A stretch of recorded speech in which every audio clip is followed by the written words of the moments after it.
आज मैं आपको डोरबेल या कॉलिंग बेल की वायरिंग करना सिखाऊंगा। तो ये डोरबेल है और ये इसका स्विच है। स्विच किसी भी शक्ल का हो सकता है, इससे कोई फ़र्क नहीं पड़ता। सारे स्विच एक ही तरह से काम करते हैं। तो इस स्विच के दो पॉइंट होते हैं।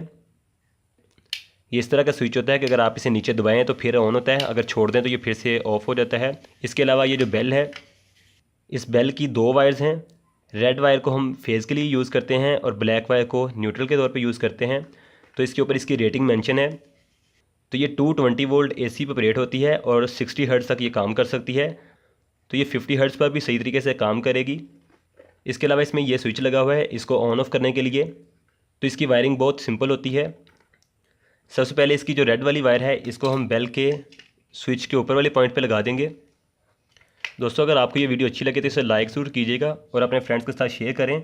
अगर आपने अभी तक मेरे चैनल को सब्सक्राइब नहीं किया तो आप सब्सक्राइब कर लें और साथ जो बेल आइकन का बटन है वो लाजमी प्रेस कर दें। तो ये दो वायर्स हम लेंगे इसको सप्लाई लाइन के साथ जोड़ने के लिए।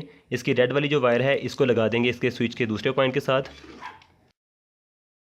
इसके कनेक्शन मुकम्मल हो चुके हैं। अब ये वाली जो वायर है इसको न्यूट्रल के साथ जोड़ेंगे और ये जो वायर है इसको हम जोड़ देंगे फेज़ के साथ। तो कनेक्शन हमारे सारे कंप्लीट हो चुके हैं। अब हम इसको टेस्ट करते हैं। तो मैं इसको सप्लाई देने के लिए ये दो लीड्स यूज़ कर रहा हूँ। ब्लैक लीड को मैं लगा देता हूँ इस ब्लैक वाली वायर के साथ जो हमारा न्यूट्रल है, और रेड वायर को मैं लगा देता हूँ इस रेड पॉइंट के साथ। अब हम इसकी सप्लाई को ऑन करते हैं। अब हम इसके बटन को प्रेस करते हैं और देखते हैं कि बेल चलती है कि नहीं। तो देखें ये बेल अच्छे तरीके से काम कर रही है।